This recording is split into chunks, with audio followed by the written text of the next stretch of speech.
Vamos abrir a palavra de Deus no livro do profeta Miqueias, no capítulo 7. Se você está com a Bíblia na edição comemorativa, página 1023 do Antigo Testamento. E eu vou pedir para que você acompanhe a leitura que eu farei dos versículos 14 até o versículo 17. Miqueias 7, 14 ao 17, assim diz a palavra do nosso Deus. Ó Senhor, apacenta o teu povo com o teu bordão, o rebanho da tua herança, que mora a sós numa floresta, no meio da terra fértil, que ele seja apacentado em Bazã e Gileade, como nos dias da antiguidade. Eu lhe mostrarei maravilhas, como nos dias em que você saiu da terra do Egito. As nações verão isso e se envergonharão de todo o seu poder, porão a mão sobre a boca e os seus ouvidos ficarão surdos. Lamberão o pó como serpentes, como animais que se arrastam pelo chão, tremendo sairão dos seus esconderijos e tremendo virão ao Senhor, nosso Deus, e terão medo de ti. Até aqui a leitura da palavra do nosso Senhor. Pai de amor e Pai de bondade, mais uma vez nós clamamos ao Senhor que venha abrir os olhos do nosso coração, que o Senhor venha nos iluminar, para que possamos contemplar a Tua palavra e a Tua vontade para o nosso viver. E é no nome de Cristo Jesus que oramos agradecidos. Amém. Crianças, eu gostaria de estar no lugar de vocês.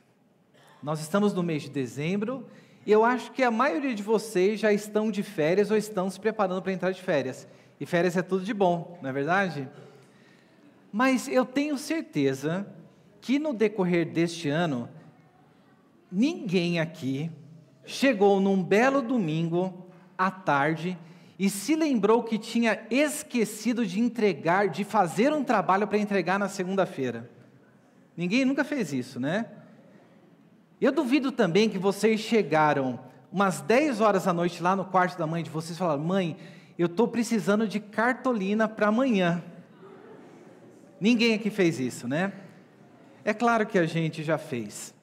Mas, ao mesmo tempo que a gente sente com medo, por conta de ter um trabalho diante de nós, e nós nos esquecemos, nós não nos planejamos direito, e nós iremos mal se nós não fizermos isso, ao mesmo tempo que nós ficamos com medo, o nosso coração, ele se sente cheio de alívio quando a mãe da gente fala: pode ficar sossegado, eu tenho a cartolina aqui. A sua mãe chega, fica até tarde da noite fazendo o trabalho com você, e você vai todo bonito, toda bonita no dia seguinte, e tira uma nota 8, uma nota 10 na escola. É um grande alívio, não é? A passagem que nós veremos hoje, ela nos mostra também que nos momentos da nossa dificuldade, do mesmo jeito quando a gente pega e vai, clama ajuda para os nossos pais, pede para a nossa mãe nos ajudar, o nosso Deus, que é um Deus poderoso, Ele ouve e atende a nossa oração. E tudo aquilo que nós precisamos fazer é nos voltarmos para Ele para pedirmos socorro no momento oportuno. O texto que nós temos diante de nós estamos nos aproximando do final do livro de Miqueias. E se vocês se lembram bem, a mensagem que Miqueias transmitiu aqui para o povo foi uma mensagem dura, uma mensagem de condenação. E veja, talvez, se você estivesse na situação de Miqueias, a primeira coisa que você iria pedir para Deus é para que Deus te livrasse daquela situação, livrasse o povo do juízo que estaria por vir. Mas Miqueias, nós vimos aqui desde o começo do capítulo 7, é que Miqueias, ele olha de maneira bem realista para a situação do povo. E Miqueias vê que para aquela situação não tem como o povo ser livrado do juízo de Deus. Miqueias olha para o povo, olha para a liderança, e ele começa o capítulo 7 dizendo: ai de mim, porque estou quando são colhidas as frutas de verão, quando se procuram uvas depois das vindima, não há cacho de uvas para chupar, nem figos temporãos que eu gostaria de comer. Miqueias reconhece que a situação é uma situação de calamidade, mas em meio a tudo isso, nós vimos que no versículo 7, Miqueias, ao invés de olhar para a situação do povo, ao invés de olhar para a sua própria situação, Miqueias diz no versículo 7, eu, porém, olharei para o Senhor e esperarei no Deus da minha salvação, o meu Deus me ouvirá. Miqueias, a primeira coisa que ele faz, ele olha para a situação do povo e ele reage de maneira realista e percebe, nós pecamos, nós erramos sim, mas eu olharei para o Senhor. Nós vimos depois que dos versículos 8 até o versículo 13, Miqueias ele prega o evangelho para aquele povo, reconhecendo que Deus viria ao socorro do seu povo, mas o seu povo passaria pela adversidade. E aqui nos versículos 14 até 17, se aproximando do final da sua mensagem, Miqueias ele termina com uma oração. E nós veremos aqui dos versículos 14 até o 17, que Miqueias, em primeiro lugar, ele apresenta a sua oração a Deus, ele ora, o profeta ora a Deus, e em segundo lugar nós vemos a resposta que Deus dá. Então no versículo 14, nós veremos a oração que Miqueias faz, e o que nós podemos aprender com ela, e dos versículos 15 a 17, nós veremos a resposta que Deus dá para essa oração, e como que isso impacta a nossa vida. Então, em primeiro lugar, nós vemos aqui no versículo 14, que Miqueias ele não pede para que Deus tire e livre o povo daquela situação. Mas observe o que Miqueias clama ao Senhor. Ó Senhor, apacenta o teu povo com o teu bordão, o rebanho da tua herança. A primeira coisa que Miqueias clama ao Senhor, ele em primeiro lugar, ele reconhece quem Deus é.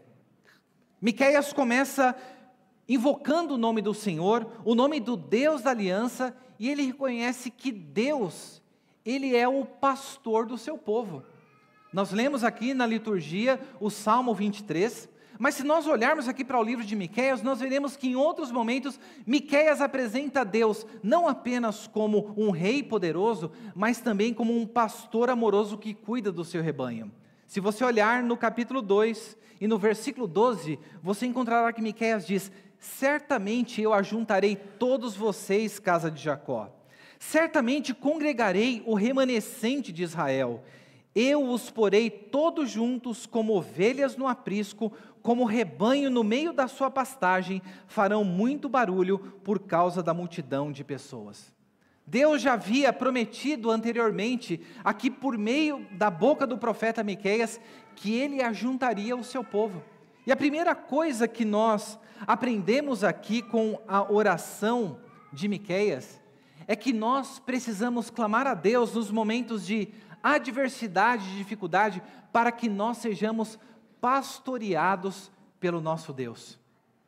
Veja, o povo estava passando e passaria por essa disciplina, porque o povo havia se desviado dos caminhos do Senhor. O povo havia recusado o pastoreio de Deus sobre a sua vida. E a primeira coisa que Miqueias faz aqui, ó Senhor, apacenta o teu povo com o teu bordão, o rebanho da sua herança. Miqueias traz aqui a imagem do pastor, e ele clama para que o Senhor venha pastoreá-lo, que venha apacentar o seu povo com o seu bordão, com a sua vara. E o pastor, ele utilizava o seu bordão, tanto para proteger o rebanho contra os predadores que viriam atacar as suas ovelhas, mas também ele utilizava o seu bordão para conduzir as ovelhas pelo caminho certo. E não é isso que nós precisamos nos momentos de dificuldade da nossa vida? Nós não precisamos de ser pastoreados pelo nosso Senhor, porque nós muitas vezes sofremos, porque nós nos desviamos desse caminho. E quando nós reconhecemos a nossa situação, e como Miqueias olhamos de maneira realista para ela, pregamos o Evangelho para nós mesmos, o que resta para nós é nós clamarmos ao Senhor, Senhor, apacenta a minha vida, apacenta o teu povo com o seu bordão. Mas ser pastoreado pelo Senhor implica desfrutar da presença de Jesus Cristo em nossa vida. O pastor era aquele que estava a todo momento com o seu rebanho. Ele dormia junto das suas ovelhas, ele levava essas ovelhas para o pastoreio. Então a imagem do pastor, em primeiro lugar, que nos mostra é que o pastor é aquele que está junto com o seu rebanho. Mas o pastor também é aquele que disciplina as ovelhas quando elas se desviam do caminho. O pastor é aquele que disciplina as ovelhas, mas quando ele percebe aquela que está machucada, aquela que está desviada, ele vai atrás dela, a toma em seus braços e cuida dela. E quando nós olhamos para essa imagem, nós nos lembramos daquilo que o nosso Senhor Jesus Cristo nos diz em João no capítulo 10. Em João no capítulo 10, nós vemos ali que Jesus Cristo diz: eu sou o bom pastor. E ele diz que como um bom pastor, o bom pastor ele dá a vida pelas suas ovelhas.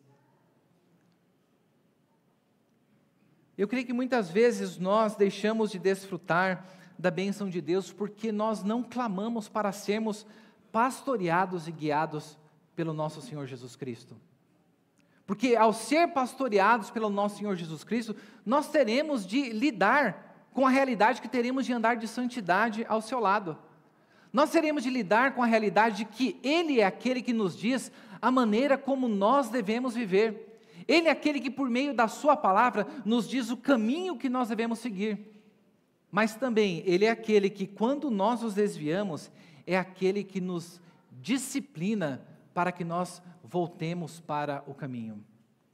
Miqueias, a primeira coisa que ele faz, ele clama ao Senhor para que o Senhor apacente o seu povo. E a primeira coisa que nós podemos aprender aqui dessa oração é que durante a nossa jornada nesta terra, nós precisamos não apenas nos momentos de adversidade, mas em todos os momentos da nossa vida, clamar para que o Senhor seja o pastor em nossa vida.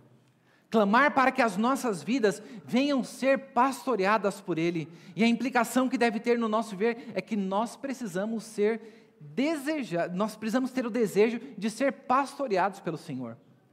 Você deseja ser pastoreado por Cristo Jesus? Porque na sequência do texto, Miqueias nos diz que o Senhor, ele clama para que o Senhor apacente o seu povo com o seu bordão, porque ele diz que esse povo é o rebanho da sua herança. Nós fazemos parte do povo de Deus. Nós somos, a palavra de Deus nos mostra, a herança de Deus, o povo da aliança, aquele a quem Deus amou, apesar dos nossos próprios pecados.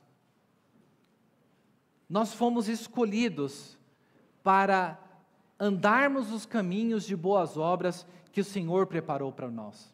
Nós vemos em João no capítulo 10, que pelo fato de Jesus Cristo ser o nosso pastor, a nossa vida está guardada por Ele, está guardada pelo Pai, e Ele nos diz que nenhum daqueles que o Pai lhe deu poderá ser tirado da sua mão, porque Ele e o Pai somos um. O povo iria passar pela disciplina do Senhor, o povo seria levado para o cativeiro, mas a oração que Miqueias faz é que mesmo em meio à disciplina, mesmo em meio à dificuldade, que o Senhor viesse a pastorear o seu povo. E o que nós trazemos para nós, a primeira coisa que nós precisamos fazer é justamente pedir: Senhor, pastoreia o meu viver, pastoreia a minha vida. Mas nós precisamos também, como Miqueias, reconhecer a nossa situação. Nós sabemos que Deus é um Deus que cuida de nós, mas nós também precisamos reconhecer a situação em que nós nos encontramos, e Miqueias olha para a situação, para o momento em que o povo estará no cativeiro, e ele diz: ó Senhor, apacenta o seu povo com o teu bordão, o rebanho da tua herança, que mora a sós numa floresta, no meio de uma terra fértil. Ele olha para o povo de Deus, e percebe que na Babilônia, em meio àquela opulência, em meio àquela cidade, em meio àquela grande metrópole, o povo se sentiria sozinho, como que abandonado por conta dos seus pecados. E não é dessa maneira como nós, muitas vezes, nos sentimos diante da presença de Deus? Nós nos sentimos por conta da nossa rebelião, por conta de nós nos afastarmos do Senhor, nós nos sentimos como que estando sós. Como que estando sós, em meio a uma terra fértil, mas como que morando em um bosque, como que morando em uma floresta, como que morando isolado de todos que estão ao nosso redor. Miqueias, ele se achega a Deus e reconhece a situação do povo. Ele, em primeiro lugar, clama para que o Senhor pastoreasse o seu povo. Em segundo lugar, ele olha para a situação e apresenta essa situação diante de Deus. Mas em terceiro lugar, nós vemos também aqui que Miqueias, ele expressa o desejo do seu coração diante de Deus. Miqueias sabia que o juízo era certo. Ele sabia que o povo seria levado para o cativeiro babilônico. Mas o desejo do coração de Miqueias, diante da situação do povo de Deus, ele expressa de maneira clara, ele coloca que o povo de Deus, seja apacentado em Bazã e Gileade, como nos dias da antiguidade. Miqueias, ele, ao observar que a situação era uma situação difícil para o povo, mas ele se achega diante da presença de Deus, clamando pelo pastoreio, reconhecendo a situação do povo, mas ele também olha para o futuro com esperança, porque ele sabe muito bem da maneira como Deus havia cuidado do seu povo. Ele diz aqui que este povo seja apacentado em Bazã e Gileade, como nos dias da antiguidade. Quando nós olhamos para o Antigo Testamento, nós vemos que esta região de Bazã e de Gileade, ela era marcada pela abundância de pasto, ela marcada pela abundância de alimento, de provisão que Deus dava para o seu povo. E o que Miqueias faz aqui? Ele expressa o seu desejo diante da presença do Senhor, para que o Senhor, mais uma vez, manifeste, como Ele manifestou no passado, da sua graça e da sua bênção sobre a vida do seu povo. Você tem trazido os desejos do seu coração, que estão alinhados com a vontade de Deus, e colocado eles diante da presença do Senhor? Porque o que Miqueias fez aqui? Miqueias olhou para quem Deus é. Miqueias olhou para Deus e viu que Deus é o pastor do seu povo. E diante da realidade, da promessa de que Deus ajuntaria novamente o seu povo, Miqueias vem e coloca o seu coração diante de Deus. E para aquele povo que se sentiria sozinho, que se sentiria como que isolado, ele pede: Senhor, apacenta o seu povo em Bazã e Gileade, como o Senhor fez nos dias da antiguidade. Nós não podemos viver a nossa vida cristã unicamente observando as situações do presente. Como povo de Deus, nós precisamos aprender a olhar para o passado em gratidão, para observarmos os livramentos que Deus trouxe para a vida do seu povo. E quando nós olhamos para os livramentos que Deus concedeu no passado, a nossa fé, ela é aumentada e nós somos levados a confiar no presente, sabendo que da mesma maneira como Deus manifestou a sua graça no passado, Ele é poderoso e misericordioso para manifestar a sua graça no presente a nós. E a maior manifestação da sua graça que Ele nos deu foi enviar o seu Filho Jesus Cristo. Ao enviar o seu Filho Jesus Cristo, Ele nos enviou o Supremo Pastor.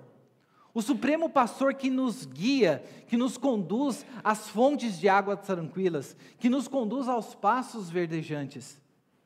E tudo aquilo que nós precisamos fazer é ouvir a voz do Supremo Pastor e seguir o Supremo Pastor.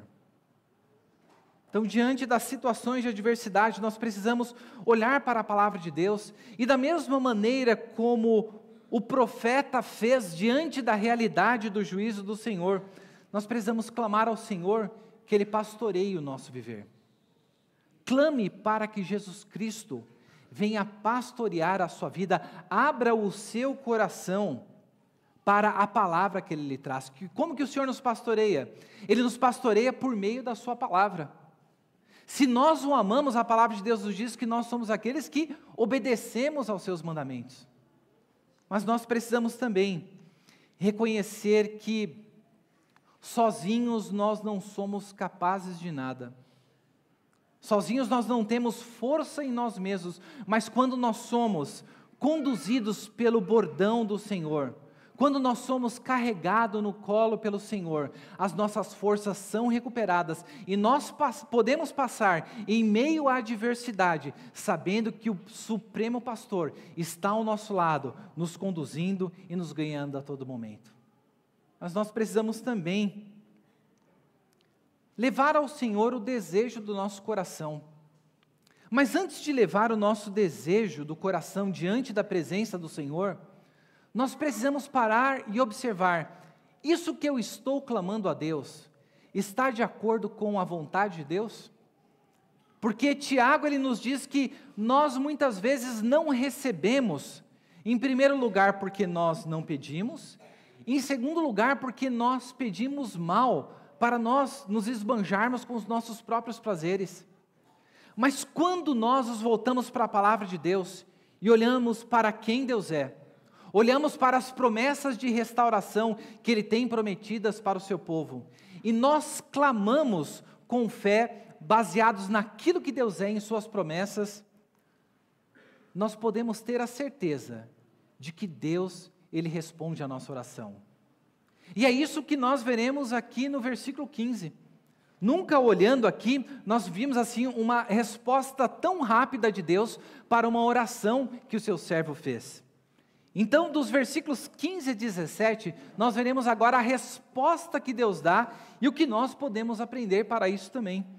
Versículo 15, agora é Deus respondendo para o profeta Miqueias: eu lhe mostrarei maravilhas como nos dias em que você saiu da terra do Egito. Olha só o que Deus responde para a oração de Miqueias, para que pastoreasse ao seu povo, para que apacentasse o povo como ele fez nos dias da antiguidade. Deus responde: eu lhe mostrarei maravilhas como nos dias em que você saiu da terra do Egito. Sabe o que a palavra de Deus ela está nos mostrando neste ponto? É que a disciplina do Senhor, o juízo de Deus, não é a última palavra dele para o seu povo. Mas nós vemos que a disciplina do Senhor, o juízo de Deus, é uma oportunidade para Ele manifestar em nosso viver as suas maravilhas, e Ele diz: eu lhe mostrarei as maravilhas como nos dias em que você saiu da terra do Egito. O povo estava para ser levado para o cativeiro babilônico, mas Deus chama a atenção do seu povo para aquilo que Ele fez no Egito. E quando nós olhamos para o Antigo Testamento, nós vemos que Deus, com braço forte, tirou o seu povo da terra da escravidão e o conduziu pelo deserto. E grandes coisas e coisas maravilhosas aconteceram na vida do povo. O povo andava pelo deserto, Deus transformou águas salgadas em água doce. Deus fez sair água da rocha para que o seu povo saciasse a sua sede em meio ao deserto. Enquanto eles caminhavam no deserto, Deus também enviou codornizes para que eles se alimentassem. Deus enviou o maná, o pão. Durante o dia, uma nuvem caminhava sobre eles, protegendo do sol, e durante a noite, uma coluna de fogo os protegia e os guiava. E Deus está dizendo que Ele mostraria maravilhas como Ele fez nos dias do Egito. Da mesma maneira como Deus agiu no passado, Ele age ainda hoje. Quando nós olhamos para o relato do Antigo Testamento, o apóstolo Paulo, no capítulo 10, ele nos diz que as coisas que aconteceu com o povo no deserto são um exemplo para nós hoje. E quando nós olhamos para a realidade da igreja, nós que fazemos parte da igreja, nós fomos retirados do cativeiro do Egito. Nós fomos retirados da terra da escravidão. E nós estamos sendo conduzidos para a terra prometida. Nós ainda não chegamos no descanso que Deus tem para nós, no descanso definitivo. Nós ainda não entramos na terra prometida. E até nós chegarmos lá, nós caminharemos em meio ao deserto.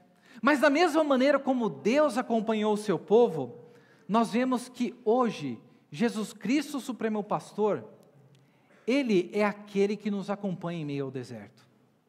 E da mesma maneira como no deserto, Deus deu a provisão do pão para o seu povo.